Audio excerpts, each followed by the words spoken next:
Hi.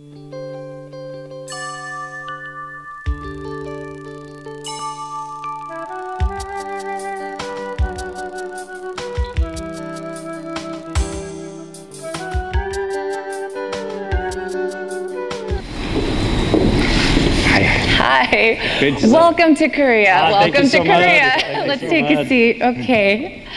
So, welcome to Korea. It's a treat to be here. We've been here many times over the last 10 years working with LG and Samsung for global platforms, smart TVs, and now finally to be here to bring our service to the Korean people. It's very exciting. What about you, Ted? I was thrilled to be here. We've been back and forth quite a bit prior to the launch, working with local suppliers and figuring out the media landscape here in Korea. It's a beautiful country with a rich history of great storytelling, so we're thrilled to be here. And we love TV. Yes, absolutely. And we love Netflix. Well, I love Netflix. I'm a very avid subscriber of Netflix. What are you watching right now? I recently finished Fuller House. Oh, that's great. A little San Francisco action. Yes, I used to live in San Francisco, so it brings back a lot of memories. Oh, that's great. So you were a fan of the original Fuller House and the Tanner family? Yes, yes, the Full House, and so it brings back a lot of memories watching Fuller House. And for me, I think that's part of my Netflix experience, to watch old shows and, you know, reminisce a little. Yeah. Well, hopefully lots of new shows too. Yes, yes, we'll be talking about that. So, tell us a little bit about Netflix. A lot of Korean people are subscribed to it, so. You know, we're very excited to be here. With Netflix, it's unlimited streaming. You can watch it on any device, and it's so easy to try for free. Anyone can go online, download the app. And the content is just amazing and getting better every month. And so the focus is, how do we create the next generation internet experience where television is rethought as an on-demand service so that you can watch it anytime, any place, and it's personalized. And I don't know if you two noticed yet, but Korea has the fastest internet service. It's been great everywhere. I know. Everywhere you go, yes. So Netflix is perfect for Korea, I would like to add. So Reed, please tell us a little bit about how you came up with this company. You're the co-founder of Netflix. Sure, almost 20 years ago, Ted and I built this DVD business, and the first 10 years we were only in DVD by mail in the United States. So we had a website, you could order DVDs, we posted them to you, and it was pretty popular in the United States. We had a big battle with Blockbuster, but it wasn't streaming. And then finally in 2007, we started streaming. And every year since then, streaming grew, and the internet got faster, we got better content, more devices. In 2010, we launched in Canada. That was the first time for us outside of the United States. That was very successful. So since then, we've been adding more countries, and we're so excited to finally be here in Korea. We know it's been a long time. We're sorry about that. But it takes a lot to get all the content investment, to license all the titles, to get that started. And now we're here. And I'd like to hear a little bit more about the original series, The House of Cards. It was 2013, right, when you first came up with that series. There are a lot of House of Cards fans in Korea. Yeah, it was actually 2013, you're right, is when it debuted. But it was back in 2011 that we had to commission it. And I thought it was a bad idea. Really? Yeah. It just seemed to be so expensive, a huge investment. But Ted did it anyway. And it paid off, right? It paid off, yeah. Definitely. It was, for us, I looked at it like we had a very unique opportunity that if the show was successful, could help us distinguish the brand for years to come, as different than any other streaming service, because our content was unique to Netflix versus licensing content that had already aired on television, which we had been doing everywhere. and that it felt like a good risk-reward thing, because if it didn't work out, we would have terribly overpaid for one show. And we licensed thousands of shows. Right. So, and if it worked out, you know, it could be the start of something very big, and it turned out to be. In fact, House of Cards was the first American television show to win an Emmy Award, having never aired on television. Right. And it really definitely put Netflix on the map. So that's why you're the chief contents provider, and you're not. That's right. Well said, Aaron. Well said. Okay, so 20 years. I would never have guessed that, because I always think of Netflix as a startup company. Why is that? Well, again, in Korea, we're brand new, so I think that's why. But we're also, you know, very focused on expanding. We're doing a lot more content. We've got some great original content now coming in Korea. We've got a great licensed content. And so we are a startup in the sense that the service now is really good, but in 2 years and 4 years, it'll be amazingly better than today as we add more and more content. So it just keeps getting better, and that's true in every country. I'd say it always feels like a startup too, because we started off doing, like Reed said, just mailing DVDs in the US, and then we became more a digital delivery company, and then we became international, and then we become nearly fully global, and then also a producer of original programming. All that happened in all those changes happened in a very short time. If you look back, it's a blink of the eye. Right, right. Tell us a little bit about the Netflix DNA, the culture behind Netflix. Well, we really focus on innovation, on freedom and responsibility, encouraging our employees to make decisions rather than to seek permission. So sometimes I say to seek permission is to seek denial. And it's this idea that you should just decide. You should figure out what's right for the company and make those decisions like Ted did with House of Cards 5 years ago. So, you know, that's a little unusual, but it's working very well for us in terms of expanding and still creating new things. Right, right. As Netflix grows, the business grows, it's a little different from your traditional television business model. Please tell us a little bit about that. Well, one of the most fantastic things about being on the internet is the video quality. So of course everyone knows YouTube and sort of the beginnings of kind of web video and not very good video quality, but still useful. And then it took us a couple years to get to high definition.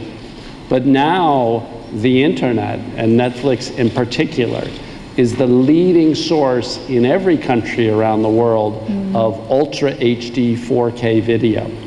And so we're working really closely with Samsung and LG, because when they want to sell 4K TVs around the world, the main content source is the Netflix and the internet. And so think of Ultra HD as the change where Ultra HD content will be very little on broadcast and linear and much more on demand, because the internet is more flexible for serving those incredible video and audio formats. And so that's just one example of the innovation that the internet brings. As I mentioned before, Korea internet is just unbelievable. I travel a lot and I always get frustrated because I'm used to the speed of internet here. So Korea is the perfect place for Netflix to thrive. But having said that, streaming and watching videos on your mobile phone has been in Korea for quite some time. So how will you be competing with that? Netflix works great on mobile phone. I was watching earlier today on my mobile phone, both on the cellular networks and on Wi-Fi. So the television that's in your pocket is very exciting for video, and the television that's on the wall is very exciting for Netflix. Right, right. And we hear a lot about the Netflix personalization. Can you please explain a little bit about that too? Yeah, one of the many incredible advantages of the internet is because it's not linear broadcast to everybody. but it's to the individual person, is that we can personalize the service. So the simple way to think about it is when you're halfway through a television show and then you have to cook dinner, you stop. And after dinner, when you go back and hit play, even if it's on a new device, you started on the iPad and then you're watching more on the TV, it knows where you left off and starts exactly where you were. It knows who's watching. And so that's one example. Another one that's very powerful is the more that you watch Netflix, the more that we can learn your taste. Do you really like historic dramas, or do you like anime, or do you like kids content? And so the more that you learn, we learn, the better able we are to make recommendations so that it feels when you turn Netflix on like it's great content. I want to watch every single show because it's unique to each person. And so again, the more you watch, the better it gets. And so that's another very powerful aspect of personalization. So I am a Netflix subscriber, so I have to confess, I have a lot of guilty pleasure shows, so I watch them on Netflix, and I see it whenever I log on next time, recommended for you, and I see all these chick flicks. I'm a little embarrassed. There should be no guilt in enjoy what you like. Right. Yeah, but the personalization service works great. So in a nutshell, lots of content is good, but personalized ones are better, is what you're trying to say, right? And what I love about Netflix is that I can watch all episodes at once, right? Whenever I want, right? Yeah. This was an interesting innovation when we started making our own shows. So prior to House of Cards, everything on Netflix had been aired on television somewhere else before, often with commercial interruptions. So we would just take the commercials out, jam all the episodes together, and put them on Netflix. So we had a choice to make when we were actually producing our own shows. How do we make them available to the public? In the old model, one episode a week, and you have to wait a week, which everybody gets aggravated with. And then we said, well, what about one episode, maybe 4 episodes at a time? And then finally we just said, you know, the whole service is rooted in the idea enjoy it and binge on it in these great story length forms. And just to kind of, I guess, extend on that, everybody is talking about Netflix as changing the way television is viewed, changing the way shows are made. So it's a really innovative, I guess, procedure. Please tell us a little bit about that, Ted, what the journey has been like. Well, almost out of necessity, we changed the way TV gets made because we were quite small in that part of the business. So we didn't have enough people to interfere with creators much, which turned out to be a good thing. So the television creators on Netflix enjoy a level of creative freedom that they couldn't get on any television network in the world. Our filmmakers who are making films we have more creative freedom than if they were making them for any studio in the world. And that has turned out to be a really good formula for us, that we realize that our role in producing great television and great movies is picking the right projects and picking the right storytellers, and then creating an environment for them to do the best work of their life. Very much like the Netflix business culture. And it has paid off in the fact that our shows have been so successful and well received in a relatively short time. Starting with House of Cards, having these conversations with David Fincher, one of the great directors of our generation, about the role of the network or the studio in this. And I said to him at the time when we did it, David, we made a deal. We will give you 26 episodes, 2 seasons, no pilot and no notes. We won't interfere with any of you do. And he said, I might want some notes. I go, I don't think you do. I don't think you do. So it turned out to be, he was attracted to the kind of renegade style that we did this with, but he also took advantage of that to make some of the best television in the history of the media. And they did that, and they think it's so great because when they started writing the first hour, they knew with certainty there would be a 26th hour. So that it impacted how they crafted stories, how many characters to introduce, how much time you could spend with each storyline. And it's been replicated over and over again now to where we moved from having one show like House of Cards to more than 30 scripted series in production right now. Since you mentioned of House of Cards, tell us a little bit about the original series and films on Netflix. Well, we kicked things off. We made that first deal in 2011 to make House of Cards, and then eventually launched in the early 2013. And it was a pretty big experiment, mostly for the most part. And what we tried to do was say, let's see how it does, and then we'll have to make some more.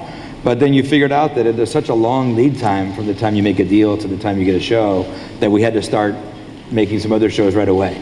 So we made a deal for Orange is the New Black, and a revival of a show called Arrested Development that had a big cult following in the US, and a show that was a dual language show that we shot in conjunction with a Norwegian broadcaster called Lillehammer, that you'll be seeing here soon. But what's interesting about it is it was shot in English and Norwegian, and we wanted to have that kind of insight as to how to make great global television. And some storytelling is difficult to travel because of language barriers, and it helped us in playing with the way you subtitle, the way you dub, and the way that you can deliver great stories regardless of the language using technology. And since then, it's been like a freight train. You know, we've had we have these great series from Marvel called Daredevil, and Jessica Jones. Luke Cage is coming up. We announced recently we have a new one called The Punisher and Iron Fist. These are very high quality, almost very cinematic TV series based on Marvel superheroes that are only on Netflix around the world. We have a series called Marco Polo that's quite well received all over the world as well. That's this epic story that really is a costume historical drama, but it's with lots of action and lots of fun and intrigue. Marco Polo season 2 is debuting on Friday. Yes. Tomorrow. This Friday? Tomorrow. Wow. And then also we've done quite well with a lot of our comedies, like The Unbreakable Kimmy Schmidt. And so in total, our shows have gotten 150 Emmy nominations in just 4 years of doing this. Our original films and documentaries have received 4 Academy Award nominations, 20 Golden Globe nominations, and have really launched some incredible global entertainment brands around the world. So we're very proud of the work that we're doing. Wow, so a lot of creative freedom to the producers and the actors and all the people who are involved in making the show. But what does this mean and how it affects the way that you produce content, how you control the quality or the storyline? Can you tell us a little bit about that? Well, again, I think it goes back to picking the right people. Picking people who have a great track record of telling stories and being responsible partners and all those things. So, and that because that we stay out of the way a bit, it enables us to ramp up and have a lot of scale. So we're not just like a typical network, and that we've got 31 scripted series going right now as we speak. We have 30 original series for kids being produced all over the world. We have 24 feature films, as well as documentaries and documentary series being shot all over the world right now, with big, historically theatrical talent. People like Will Smith and Brad Pitt making movies just for Netflix, and we couldn't be more proud. Very recently, The Do-Over with Adam Sandler was quite popular in Korea and all over the world. So these are films that would have traditionally been made with studios and been released in theaters first, and then held back from the big, the big user base at home. But we're doing simultaneous in select theaters, but on Netflix to our subscribers, our 81 million subscribers all over the world. You guys are really changing the way television shows are made. Streaming services are actually changing the way television shows are made and how it's viewed, right? Yeah, absolutely. Okay, please share with us a little bit about how that applies to Korea then.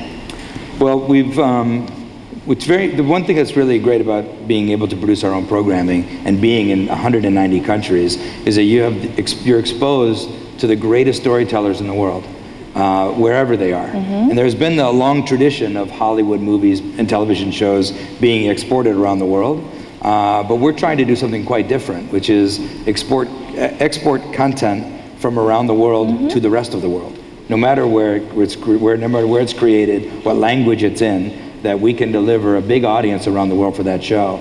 So we started producing original programming in local language in Mexico, but since then we're producing original shows in Germany, in Italy, France, Spain, Argentina, and of course in Korea we started producing a few years ago, because the city of Seoul plays a very big role in one of our biggest shows around the world right now called Sense8.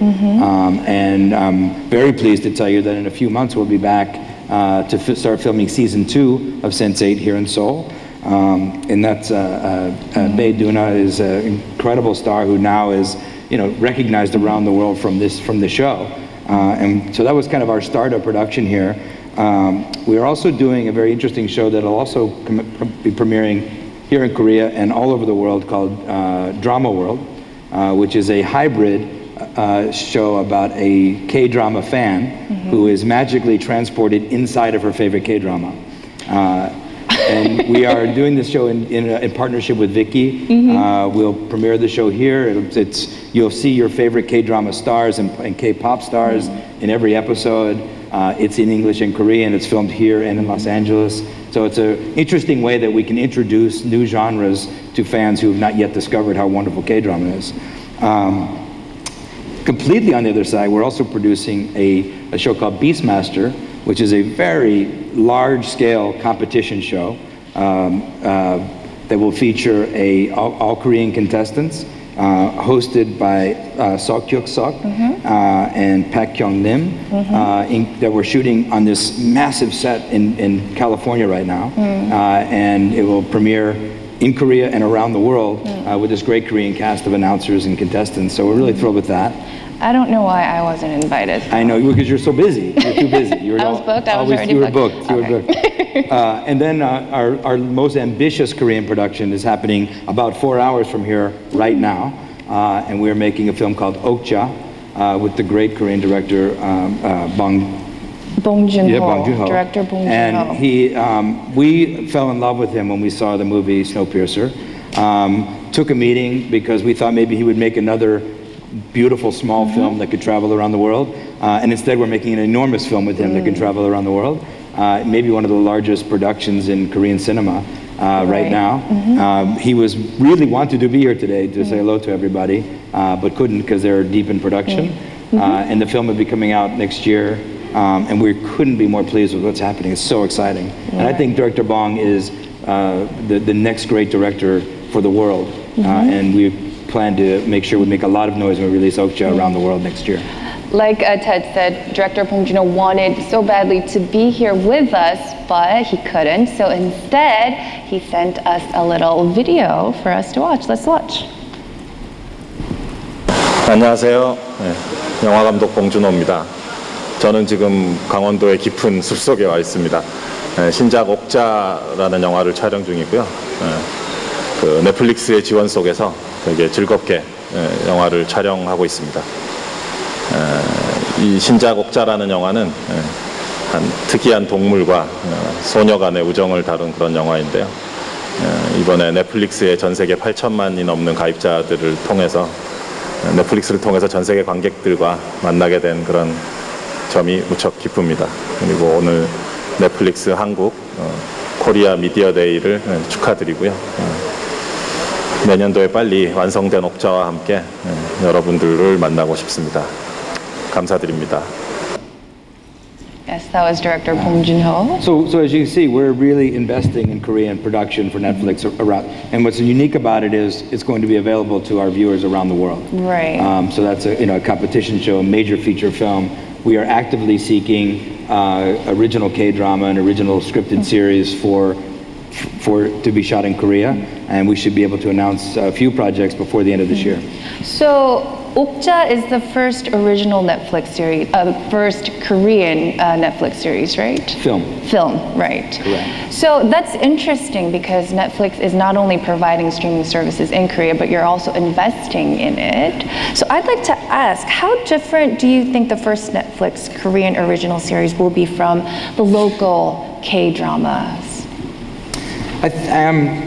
Because we have the ability to reach such a large audience, we can invest a little bit more in an hour of television than most broadcasters can and most local producers can, so that we could bring some of the biggest stars in the business, even if they're only traditionally doing film, to do television because of the ability to reach the audience.